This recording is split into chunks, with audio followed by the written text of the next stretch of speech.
Come on, you're the intro today. Come on, Anthony. Hello, everyone. Welcome to the PTMA podcast, and it's absolutely fantastic to see that Sky has turned up this week. How did I know that was coming? Sky, how long's it been? Listen, before I work with you guys, I didn't work a Monday morning. All right, this was the reason why. I like to be free. Don't work Mondays, don't work Fridays. I do work Fridays now. All right. Friday. Don't work Monday morning. That was what I didn't do. I didn't work a Monday morning, so I could have my freedom. All right. And we've took that freedom. Basically. I'm really proud of us for that, actually. Anyway, Right, come on, let's crack on. Lovely to be back. Welcome back, Sky. Welcome back. It wasn't as good without you last week. Although it did take about half the time, so I don't know what it says about you. How can you feel more relaxed about in-person lead generation and it not feel forced? Anthony. How can you feel more relaxed about it? Try and remove or manage your expectations on it. Usually we will feel a little bit uptight and anxious about it because we've got some expectations on it leading somewhere. I think the best way to overcome that is make sure that initially your only focus is on conversations, like having a conversation with people, general day-to-day conversations that you would have in any walk of life in regards to their day, their weather, like small talk based stuff, what they're doing today, how they are, learning their name, all of that. I think the better you can get at that kind of soft skill of just having conversations with people, the more you'll remove your expectations on them conversations, and naturally and organically, you'll start to see a return off the back of the consistency of getting to know people, because essentially that's all you're doing. Another way of framing it, and this helped me a lot, was view it as your gym. If that was your gym and they were your customers, how would you approach them customers on a day-to-day basis? So what that will be is probably just really good levels of customer service. And in theory, that should be our only expectation on that conversation. Like, we have really good customer service. Let them see how you show up for your business in terms of standards, and that you give a shit and that you care about them. The more you get better at that, ironically, the more confident you will be in having conversations, and then naturally you'll start to generate more leads, and actually you'll get to know more members. So when you have got a lead magnet, it's a little bit easier asking them to do X, Y, and Z for that lead magnet, because it's not like you're going out there cold. You've gone out there and give a shit before. You've learned a bit about them and understood them. Yeah. And as a byproduct of all of that, you'll probably feel tons better and enjoy your job more, because you're meeting different people and understanding them, and your job becomes a little bit more meaningful. And and you get to know more people on the gym floor. So for me, that's how you would overcome that. Anything you would add, anybody? I think it's just like framing why you feel awkward doing it. And I think it's because you feel like people are going to judge you and think that you're being disingenuous or you're trying to sell something. So for me, when I was on the gym floor, it helped me to feel more comfortable by kind of going out there and being really honest and stating the obvious and saying, listen, I'm on shift and I feel like I see loads of people around the gym who aren't my clients. I don't really know anyone. So I'm just coming here to have a bit of a chat some shit, get to know you. And then if I'm around and you want some help, you've got someone you can come to. And that kind of felt like it broke my barrier down and their barrier down. So sometimes being really honest about how you feel about it, but that you are just trying to get to know people and help as many people as possible, tying into your kind of customer service point, can help, rather than seeing it as, oh, I'm going out to try and get people into sessions or onto this course or whatever it is. You're not. You're doing step number one, which is warming people up. Correct. Like it. Next question, Sky. You asked Nick. Not the Europa League question, because Nick won't answer that. Should we just ask Anne all the questions today? Look at the anger in his face, the anger in his eyes. I'm happy to skip the fucking shit football questions. How do you deal with multiple failed sales calls? On the chin. Take it on the chin. The things that I would look at is, well, you obviously need to understand why, okay, or understand kind of the reasons why, so you can then move forward and make improvements. So the first place I'd look at is how and where those people came to you, whether they were cold leads, warm leads, whether they were off the back of some reactive marketing, etc., etc. So the first thing I'd look at is where they came from and understand, where they are in that spectrum of cold to hot lead. I would say probably 9 times out of 10 they're going to be colder if they don't convert, tends to be. The next thing I would look at is understanding how you positioned that sales call or consultation. If it sounded something like this to an extreme, 80% of you trying to get the information from people, like that question and answer trap, how much water do you drink? What do you eat for breakfast? What do you eat for lunch? What do you eat for this? How many hours of exercise do you do? How many steps do you do? That information gathering question and answer trap doesn't lead to a good conversation. And the good conversation leads to you understanding them further from a need, want point of view, barrier point of view, the things that have worked before in the past, the things that haven't, why they haven't, and then allowing them to be coached to the point where you're positioning your business as the solution. So it's about reflecting on what is good and what is not as good. Again, another sign is talking too much, and then getting to the end and then trying to pitch and go, right, what would you like? Would you like this? Would you like that? Would you like this? Again, that tells me that you're not having that type of conversation and getting that person to tell them what support they need and why they need it and linking the dots. So a lot of reflection and an understanding of how you like to be sold to. And more often than not, that's probably being listened to, being understood, and having things that are going to help you in your current situation. So those are the steps I would take to deal with improving your sales calls, and the kind of probably the point of view of the fact that you're probably going to get more no's than you are yeses, and being accepted of that. So yeah, don't know if actually that answered that question, but that's the answer I gave. Anything you guys would add? A part listened to it, and a part was thinking about, I thought it'd be brilliant if this week you do one of them cartoon things that you did for us last week with Sky on now. So that's what I was thinking as you was answering that question. But let me just add, right? I did a bit of digging with this coach on Friday, and something that we found is quite common. He's gone into a bit of a phase where he wanted to aggressively sell over a 2 or 3 month period. So it left him in a really confident position where he had a length of time off, right? That was his goal. And what he's indirectly done, and this won't be the only reason why that's happened in regards to multiple failed sales calls, is he changed his consultation process without really recognizing it, which meant that a lot of what you've just said in regards to he was talking a lot, and he was solving the problem for the client and dictating the service on the client in the hope that the client would be wowed enough to buy. But he never used to do that when he had a higher conversion rate. So I think sometimes without us knowing, we'll go, right, we're in a really focused time on sales. It changes our state of mind and then for what we deliver and how we come across. And I think sometimes we don't consider that. So that was a good little finding that we found out on Friday. He wasn't very happy about it, but he's learned from it.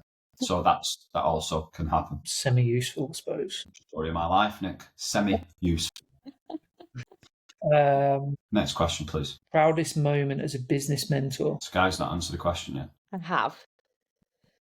Feel like this is really similar to coaching, and that it's not like some big momentous, oh my God, I'm so proud that this has happened. I think for me, it's the same as coaching clients as it is with mentoring coaches with their business. It's the mini breakthroughs that they have that actually are going to lead to bigger outcomes, like seeing their confidence build with certain things that they have either been avoiding or lacking confidence in. It's them having their mindset changed around something and just generally becoming more confident and feeling way more kind of assertive and in control, rather than feeling like they've got a business that's running them and they're just absolutely winging it. They're actually being super intentional and they've got most of their ducks in a row, shall we say. I think for me, seeing that fall into place, I really enjoy that, rather than it being, oh my God, I helped this coach get to the first 10K month or whatever, which is absolutely great. But it's about the person the coach is becoming along the way that I like to see, like seeing them, and the same for my clients, seeing them become more themselves and authentically them within their business, rather than, oh, I should be doing this or I should be doing that or so-and-so is doing that. So that's my favourite thing to see as a mentor. Good answer. Very good answer. Well done. Yeah. Good luck following that, lads. All right. Am I supposed to add my proudest? Yes. Come on. Yeah. I think you want it, don't you? Just turning up to this podcast every week is my proudest moment. You know what I mean? I think proudest moment is probably I don't know why, but I get it. Well, I do know why, but I do get a very proud feeling when a lot of them go from, let's say, living at home and all of that and get their first mortgage and get their first house, because I know how difficult that is in this day and age. So I think that is a big milestone and I know that's what you just said, Sky, is bang on. But I'm thinking about big milestones. That is a very, very proud moment to know that you've had a say in someone buying their first property or support them to build a business strong enough to be able to do it with the amount of fucking loopholes that you've got to jump through these days as a self-employed business owner to get your own property. I think that's class. So that's the one that stands out for me, that especially when we first started this, I was kind of like, that's quite cool. Like having some kind of impact on someone to be able to do that. That's top. So I think that stands out quite often for me when people do that. What about you, Nick? I think getting to the point where they're building their business not through scarcity and stress, and building it because, similar to what Sky said, they're building it because they're completely, not to say everyone's 100% confident, but their confidence has gone through the roof in regards to who they're working with, what the outcome is, how they get people in. And then as soon as that kind of gets that point, it unlocks the belief of then, I wouldn't use that word scaling, but taking it to the next kind of level, whatever that looks like for them, whether it's opening a gym or being confident with traveling with it or whatever. So I think in a nutshell, that belief that in themselves and therefore in their business, and there's lots of other little, like you said, traveling, taking their first holiday, providing for their families, having their first kid and being able to confidence in being self-employed, buying their own place. So all of those life milestones as well are massive, yeah. Real, that's nice. Next question. How do I balance two different niches for two different services? Honestly, I'd see them as two different businesses. I know that sounds really extreme, but I would. I would do, because it's double the amount of time, double the amount of effort. It very much depends on the aims and expectations that you want out of the two different services. But I would more or less see them as two different businesses, so doubling up more or less on the time of them. Again, like I've just said, it very much depends. If one's like an evergreen, low-priced option, then maybe not. You might use ads for that and all of that. But for me personally, if you want to squeeze the most out of both niches and therefore both services, then you have to put the time into both across your week and have systems to develop your marketing for both. So having separate times on them separate services and niches, I think, is really important. Because, ultimately you're running two different small businesses there to do two different lots of people. So it's twice the amount of time. And I think sometimes that a lot of coaches will see that not as a big deal, depending on the service or what they're expecting in return. But if you want maximum out of it, then you probably need to see it in that way. Anything you would add, Nick? No. Nick, do you have any specific ways of measuring how much you should spend on Facebook ads? Do you have a max spending limit, or should you work out what you should be spending? The first thing that's going to dictate that is your individual budget for it and where you're at with using Meta, I think. Some people might argue against, no, throw it in because you know you're going to get X amount return on ad spend. But if you're starting out, or if you're in the kind of infancy of using it, having something consistent that within your budget of your business will dictate basically how much you can spend. So that's the short and simple answer is that once you kind of know what your return on ad spend is, then you can definitely invest heavily because you know the return that you're getting from that marketing spend. And there's other different ways you can look at it. You could have a budget each month to test the creatives for a certain amount of time, so you know whether it's worked or not, and then you could go over that regular budget because you know from the test what you're going to get back from it. And there was another option which I forgot. That's gone out of my head now. And the other one is using your front end offer essentially as your marketing budget. So if you're doing a front end offer for whatever, £100 for a 30-day blah, then the money you're receiving or the revenue receiving off that front end offer could equal your marketing budget month on month, so you basically kind of offsetting that completely towards marketing and not in your normal budget. That works very well as well. So a couple of different things, but mainly most people will go off regular budget in your business. Bosh, I recently talked with someone who was an online coaching business with over 100 clients. She told me she posted a workout video on TikTok that went viral, and that's how a business started. She's not qualified at all. What do you think about this? I feel it's becoming more and more common nowadays, and pisses me off. I'm very impressed you knew what that meant. PMO at the end. Well done, you. You still don't I want to keep. actually didn't know. I was thinking, I went quite innocent and was like, does she mean puts me off? Pisses me off is better. That's a lot better. Go on, Sky. You have that one. So, firstly, my thought is if she's got 100 clients, she's not coaching. Like, you're absolutely not coaching with 100 clients. You might be prescribing and giving out cookie cutter stuff. And if she is trying to coach 100 clients, then she's probably miserable because she's probably having to spend a hell of a lot of her time in her business just coaching her clients. Never mind then trying to lead generate for new clients. So it's really difficult, right? Because things like this happen all the time. There's mentors out there that charge probably quadruple what we charge and don't offer what we offer.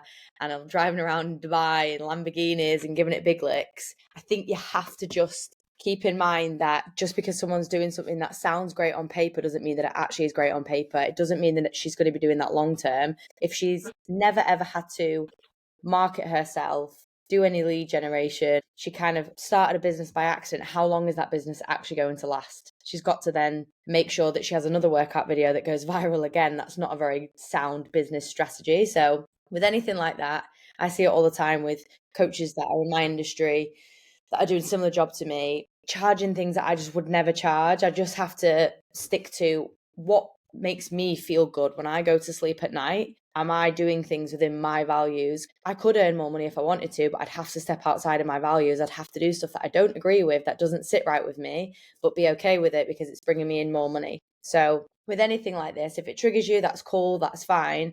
But you have to stay kind of safe in the knowledge that, one, you don't know what that looks like, and it probably isn't as great as it sounds. And two, it's not within your values. So pay no notice to it, pay no attention to it, and just continue to build a business that you want that is in line with your values. That would be my opinion. Also, just to add to that, there is a positive opportunity on that. Like, if that can be done from someone who isn't qualified and doesn't have a huge amount of experience in fitness, I know that's not what that says, but I'm guessing, like, there is a huge positive opportunity from that. Like, if you want an influx of leads, inquiries, clients, and all of that, you can definitely take some learnings from it that are then you can use that align with, as Sky said, your values. I think sometimes we look at that and it's easy to get frustrated by it, and I understand it completely. But also flipping that a little bit with a bit more of a positive mindset and going, actually, if that's all it takes, what can I squeeze out myself and do more of? Yeah. In order to have that return. Because if a business can be built that easy through social media and through fitness, and they can do it, why can't I? But in my own way. Yeah, absolutely. See it in a more positive way. You know what I mean, Sky? All right. Okay, that dig me out. No, I agree with everything that you just said. I agree with it all. No, but it's right. And it should be more motivation. It shouldn't be off-putting. Like when I read puts me off, I was like, why would that put you off? If anything, you should go out there confident that I'm qualified and I actually know what I'm fucking talking about. So why aren't I using that to my advantage? Social media, this is what pisses me off about. I'm going to finish here. What pisses me off about people on social media is that it's fucking free. It is free marketing, and people are too scared to use it or don't use it enough, and they put themselves off and then get annoyed when other people use it and guess what? Make money from it or get clients from it. Yeah. And listen, it can be mega frustrating. I had this, I was giving someone feedback this morning on something, and their objection or skepticism that this person was getting across for their market is that they bought low priced app-based fitness stuff, and they were kind of using that, and I was like, right, that's a great angle. Like, if people are going out there and buying low cost fitness apps, now you've got to choose the angle of what you want to go off in regards to, we all know what my angle would be on that. It'd be calling it out, right? So I'd do it in a really controversial, because I'm cool with that point of view. You might do it in a bit more of an indirect way. My point being is that if someone's seen that success from one reel or that goes viral and then builds a business off the back of it, and they're not coaching and they're dealing with hundreds, you might have a view on that you want to share. Doesn't always have to be controversial. You might want to use that angle that they've done to grab attention. So there's a lesson in all of it. I agree with everything that Sky says, but I also think there's a real motivation view on that to go, actually, if I can see that done, then I can do it myself in my own way. So take some inspo from it too. I saw you stifling a yawn then, Nick. Are we boring you? Where? When?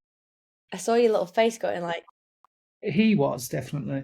you know, when Absolutely. you're like trying not to yawn and you're like that. I saw him. Probably. It's a natural reaction when Alan starts talking, you see. Through that. Are you going to do one of them things again, Nick? Do what one? One of them cartoon things where we're all on it. You sound like a fucking old man that doesn't know how to use technology. Are you going to do one of them things? No, just on here. On here? On what? On here. Every time. How was it? Why was my hands like that? You were sitting with your hands up like you were waiting for someone to pick you up. No, like I wanted a fucking cuddle. Baby Ant needs a cuddle. That's your inner child. It's good, but it's not that good, is it? I thought it was brilliant. You just lacked a Tash, and now I'm really intrigued to see what Sky's looks like. So, yeah, block a bit of time in that schedule of yours to do that.